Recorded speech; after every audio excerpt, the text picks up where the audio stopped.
Yum, yum!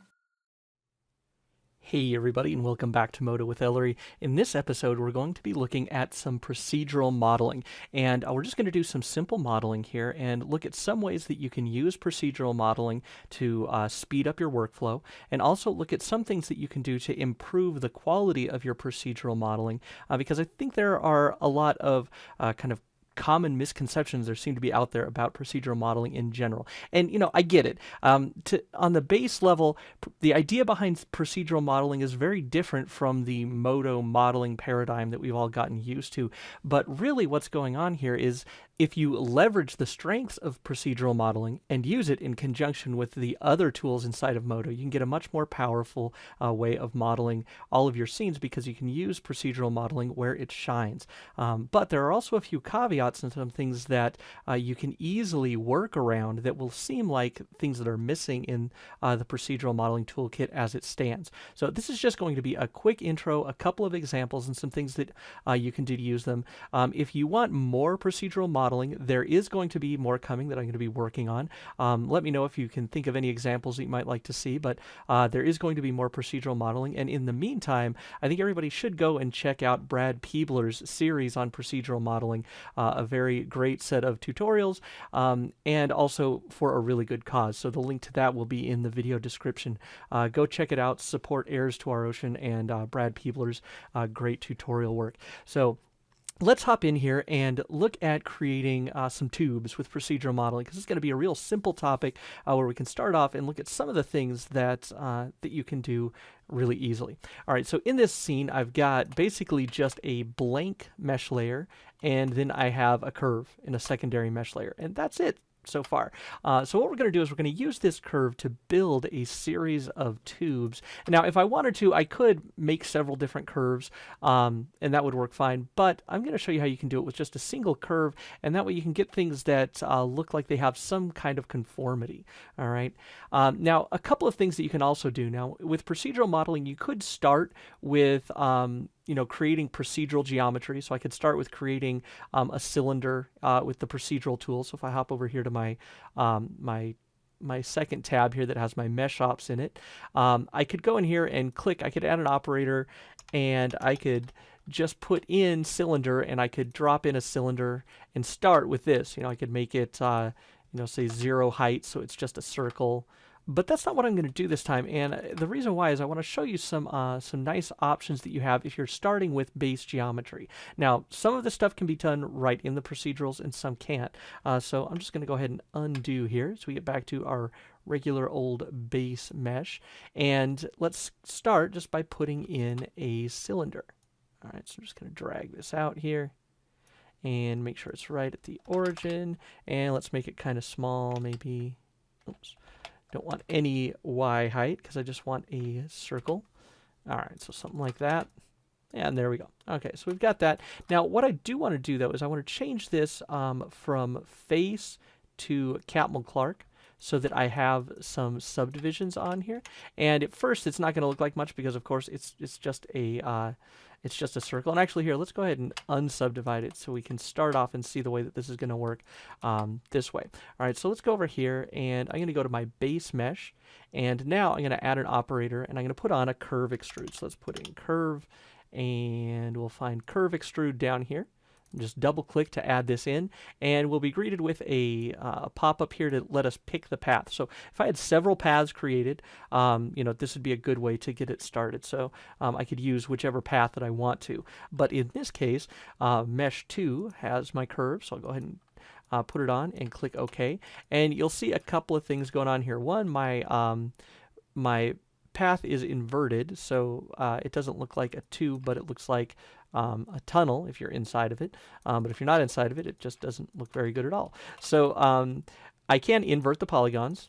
See, and that does that. I can always go back and do these at any time here. I can control these start and end caps. So a lot of ways this works just like doing the regular curve extrude. All right, now the nice thing about this is that we can continue and add more mesh operations on top and just build up a more and more complex item. Now, one thing that you'll notice here is that this item is not subdivided. And if I go to my mesh ops here and I put on a subdivide, look what happens. It's physically subdividing it. So this is going to be like pressing Shift D and then choosing a subdivision mode. In this case, this is using Catmull Clark, but you could choose faceted, smooth, whatever. But it's just actually physically subdividing the polygons, which in this case isn't what we want. We would just want a subdivision surface. So I'm going to go ahead and undo that.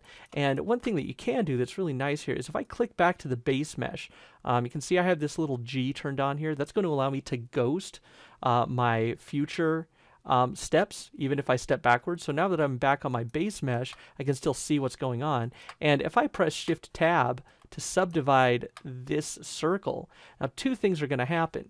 And the first thing is that it's going to make the circle a little smoother around. But since I'm now dealing with subdivision surface geometry, all of the mesh ops that I do are going to be subdivided. So this is a really good important thing to notice is if you have subdivision surfaces as the base, or if you create a procedural cylinder and you use subdivision surfaces, this will allow you to have a subdeed procedural model. Otherwise, you can only subdivide it by subdividing the polygons. Okay, so just something to keep in mind there. All right, so that I think is working fairly well. I'm going to again step back here just so we can see what we've got going on. And yeah, so here's our circle and here's our curve. Now, if I go back here to the curve extrude, now we can actually start to do more stuff. Now, one of the cool things, or I think one of the cool things about working with the procedural modeling tool set in Modo is that you can still do a lot of your normal modeling operations. You're just doing them with mesh operations. So in this case, I want to thicken this and then give it a little bit of kind of some ribbing. All right. So I'm going to choose mesh operator and let's do thicken. And again, we just double click to put it on there. And then we get our tool handles just like normal. We can click and pull these down. But you'll notice something that happens here, and this is the common thing that happens with subdivision surface models, is that now that we've thickened it, we've just got these kind of blobby ends. All right. And I don't really want blobby ends, right? I want to have, I want to have these be, sharp and flush. So what I'm going to do is I'm just going to press L to select that whole loop. And then we're going to zoom down to the other end here. And I'm just going to hold Shift and lasso select the other end. And now I'm going to go ahead and add another mesh operation, and I'm going to put on a polygon bevel. All right, now as soon as I do that, you can see that it's essentially just adding a support edge, and we're getting a nice flush end now. Okay, so all of our additional polygonal modeling and selection tools are still going to work here. So if I go back here and I loop select these, right? Something like that ought to work. And now I'm going to select another adjacent row. I can press L to get loops. I can go back in here and put on another polygon bevel. And this time let's pull in a little bit. And now I'm going to do the same thing here, where again I'm just going to be using the up arrow key to move my selection down the way there. And again, I'll select some adjacent polys, move my way down, loop, mesh ops here, bevel, and polygon bevel, and that ought to do it. So we'll just pull this one out. Actually, I'm going to pull it out a little and in a little. And then if I wanted, I could do actually one more set of this here, where let's just go down to there, and then same thing. So I'm going to get a whole additional loop here just so that I can put on one more to sharpen this up. So again, bevel, polygon bevel, and we just can pull this in here.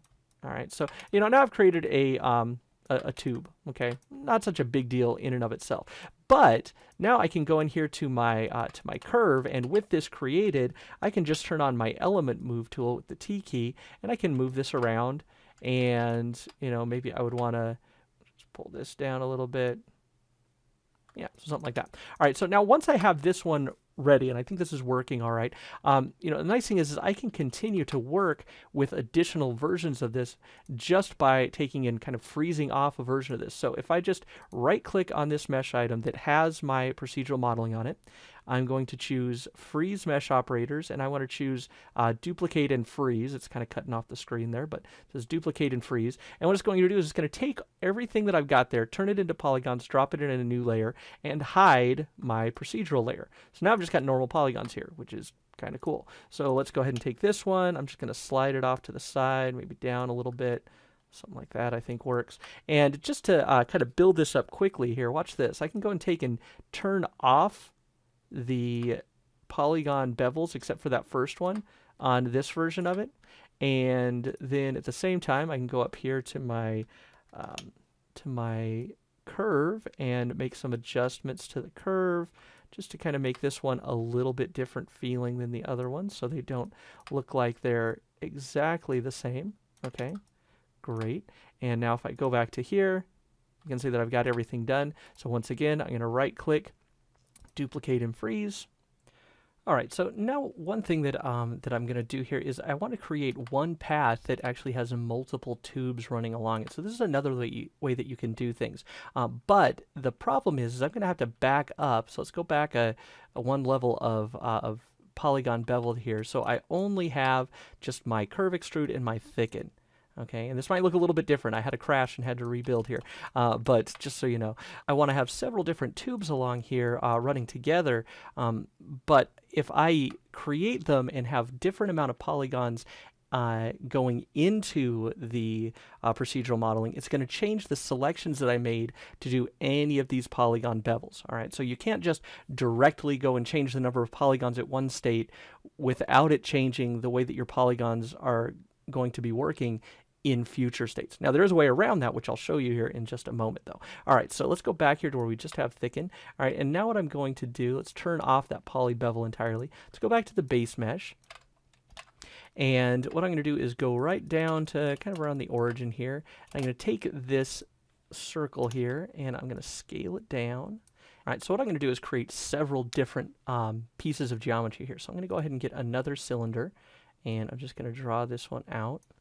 And at first it might behave a little bit odd. That's okay, because we're going to fix this in a moment. But I'm just going to drag this one up here. And I want to make sure that it is Capmel-Clark subdivision. You can see right now it's got a little extrusion on it. That's just based off of what's going forward in our path here. So let's go ahead and now take that one, copy, paste it, and we'll move it over here. So kind of some Mickey Mouse ears, I guess, but yeah, that's okay. All right, so now we're going to go in here into our curve extrude, and what I'm going to do is I'm going to go down here, and you can see that I have a selection turned on. I'm going to clear that selection. All right, you can see now that as soon as I clear the selection, I get multiple tubes running along the same path. So if I look up here, there you go, you can see that we've got several different tubes extruding there. And then I can go up to my thicken. You can see that that is also working. And now what I can do is I can add this polygon bevel back on, but I'm going to do something differently here. So I can go into this selection set here, and I'm going to clear it. All right. And before I turn this back on or make this polygon bevel visible, I'm going to go in and I'm going to select just the end caps on both ends of all three of these tubes. So let's just select that, and I'm going to add those to the selection. And now if I turn polygon bevel back on and go back up to it, see now that it's performing the polygon bevel the way that we want to. All right, so I can do similar things with these continuing bevels. So let's say that I go here to this select by index. I'm just going to clear it.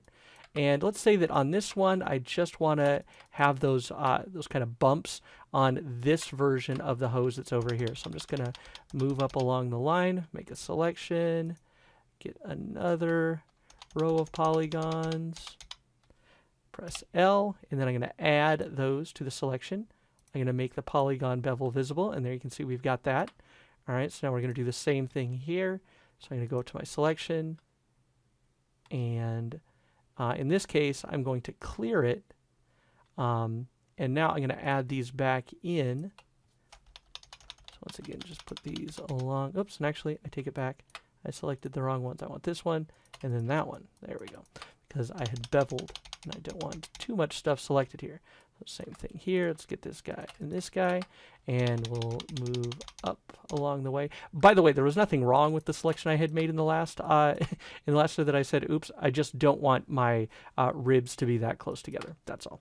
So just so you know there. So let's go ahead and add those to my selection. Now we'll make this visible, and we'll click up there, and we've got that. Okay, so we can see that's working. And then on this last polygon bevel, I'm going to do something a little bit different just so you can see another way that this works. So since I already have these polygons selected, I can click Set, and it's going to create a new polygon selection set based off of what I currently have selected. So now if I again make this one visible and click up there, you can see that that is now working. All right, so as I pull these in and out, you can see that it's just working on those ones that were previously selected. So now, with fairly little effort, I've got a pretty varied assortment of tubes here. All right, so you can pretty easily do this. And if you have curves that are conforming to your geometry, if you have wires coming off of a computer, if you have something along a a conduit where you need some wiring and stuff, and you already have some points to select to create your curves, you can easily use those curves to move along in this kind of a workflow.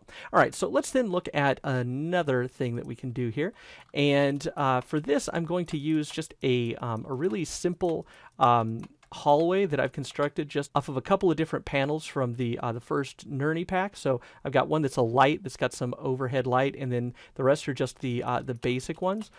Duplicated them, stuck them all together, and then I've in the intervening space I've put in some little places for some tubes and some vents and some stuff like that. All right, and then at the end of the hallway here, I have a slightly modified version of one of the pillars from the second pack, and this has actually been changed a little bit so that it can be something like a stasis pod. That's at least my thought here. So what I'm going to do is I want to create an entire array of these stasis pods that are going to be going up a big, a big cylinder up around, I don't know, that this hallway is leading up to. So it'd be something like you could go hop in and sleep while your vessel is in, traveling across the stars. Whatever, it's not really an important scenario here. So let's go back, and what I'm going to do is I'm going to start by just taking this guy here, and if this is the origin here, I want to move it away from the origin a bit. I'm going to create these in kind of an array around here. All right, so let's move these back, and I'm going to end up having to move my hallway back a little bit because these are going to wrap all the way around here. So let's just move this back maybe 3 meters. Yeah, 3 meters will give me 6 meters around. I think that ought to work. Okay, so I'm going to use this as the basis then for my procedural modeling. So now I'll click on Mesh Add Operator, and I want to get a radial array here. So I'm just going to double click on a radial array, and that's probably a little heavy, so I was thinking along the lines of having, I don't know, maybe 8 of them, so that's too many. So let's go down here to our helix generator, which is inside of that radial array, and I'm going to change this down to maybe 8. I think that works pretty well.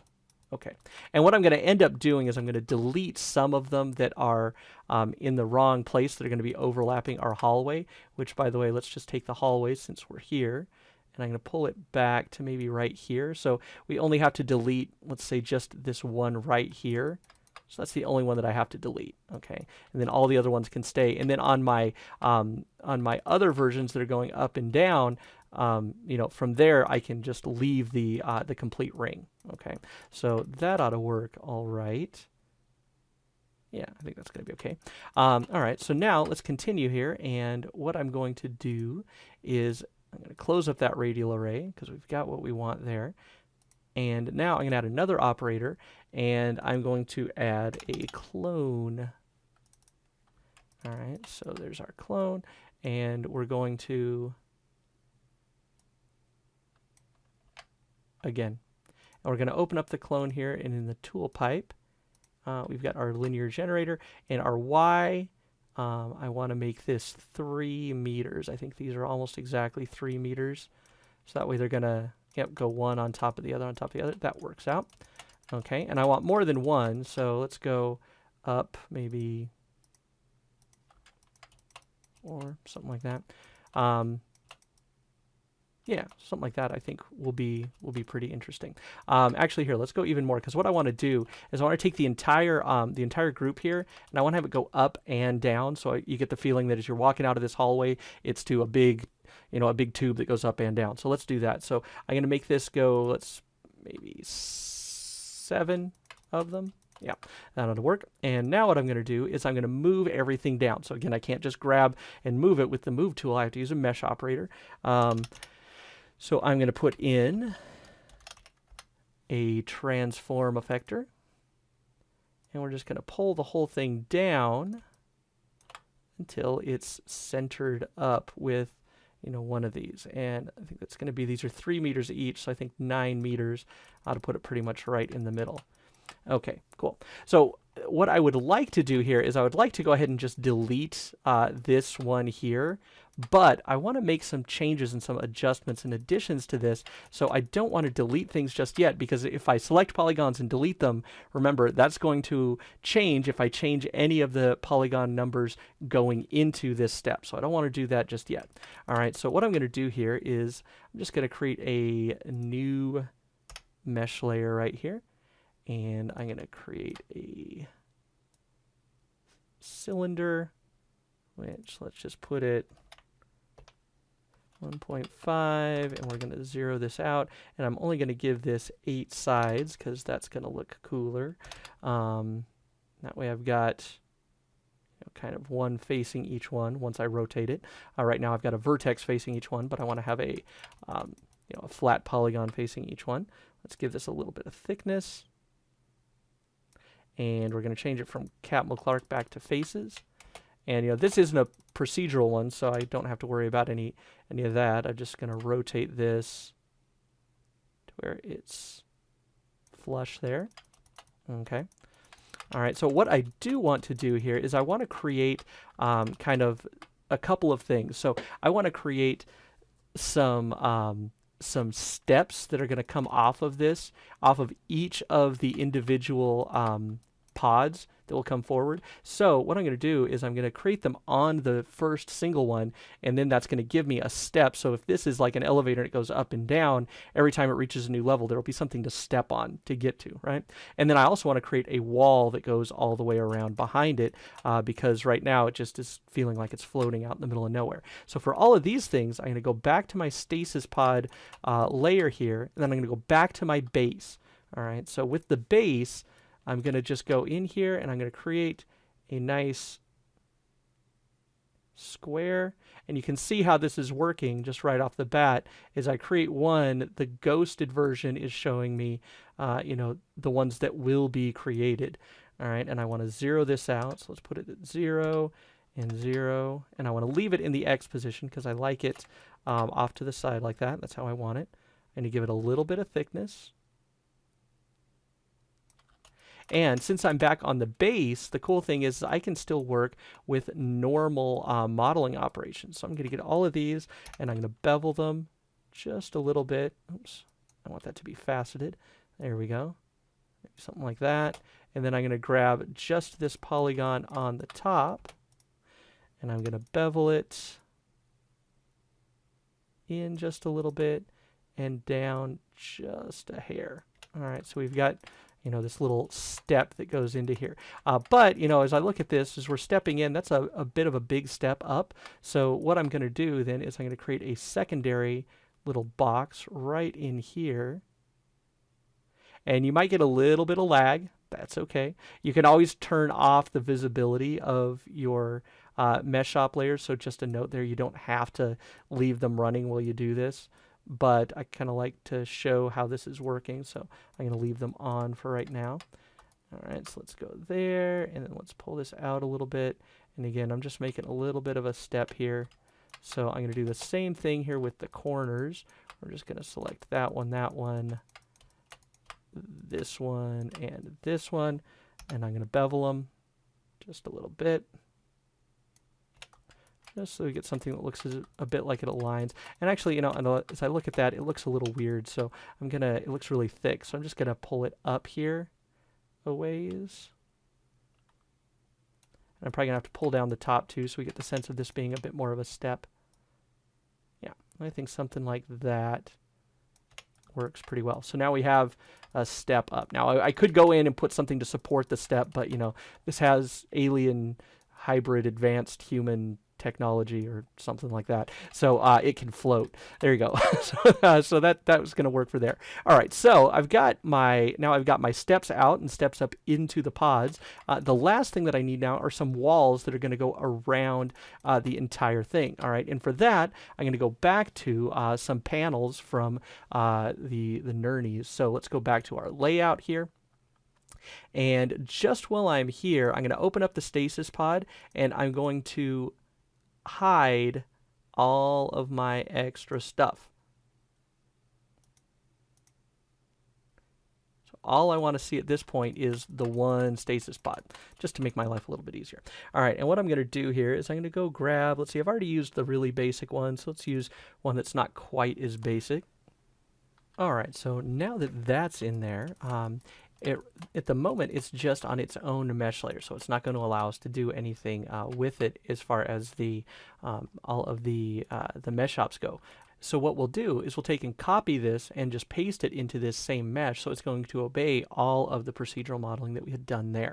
So let's go around to our polygons. I'm going to select everything.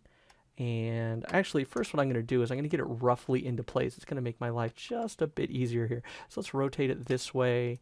And I would kind of like those panels to be facing up like that. And I'm going to move it back here, kind of somewhere behind this guy here. And then I'm also going to move it up.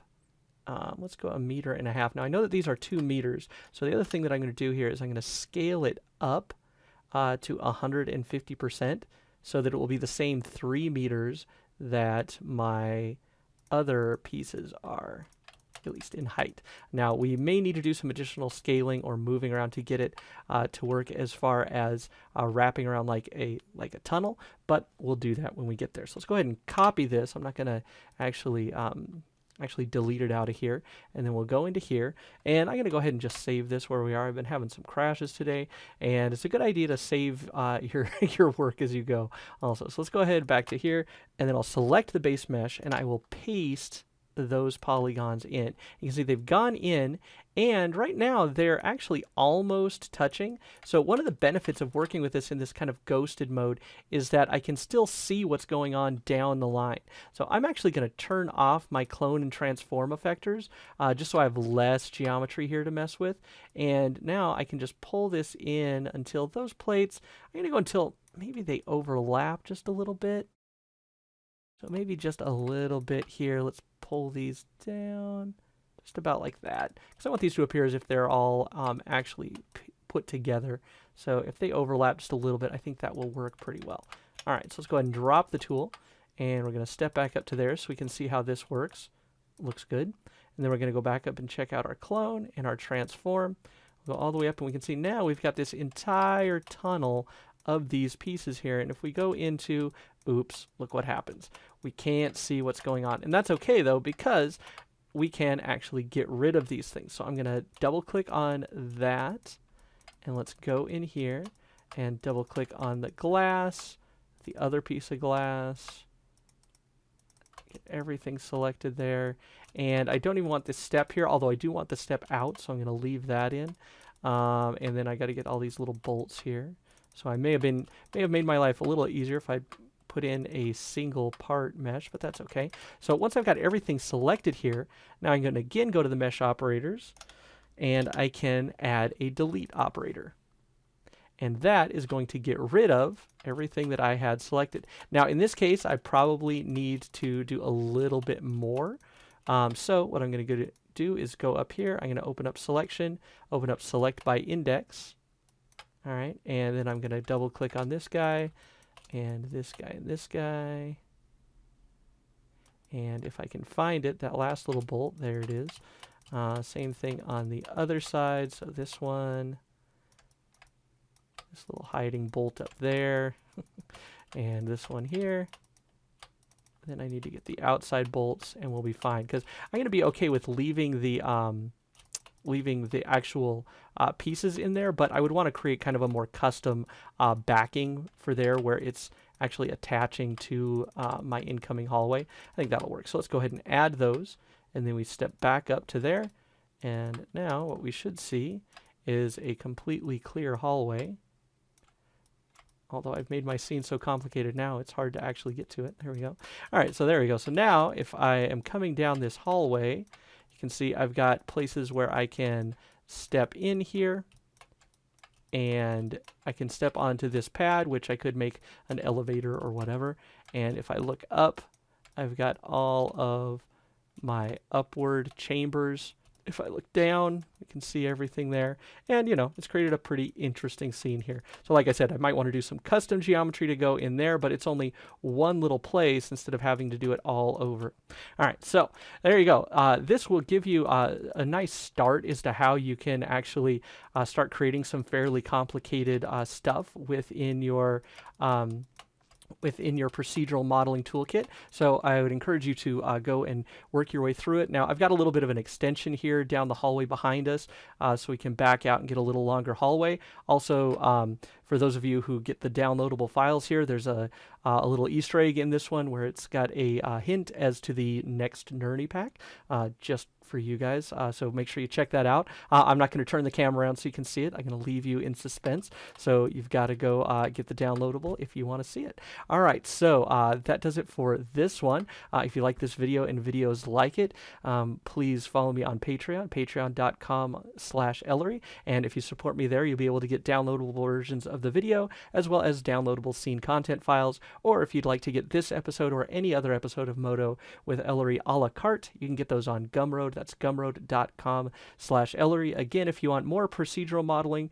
more will be coming. But in the meantime, go check out Brad Peebler's excellent tutorial series on procedural modeling, and it supports a great cause. That does it for this one. Now go make something cool, and I'll see you next time.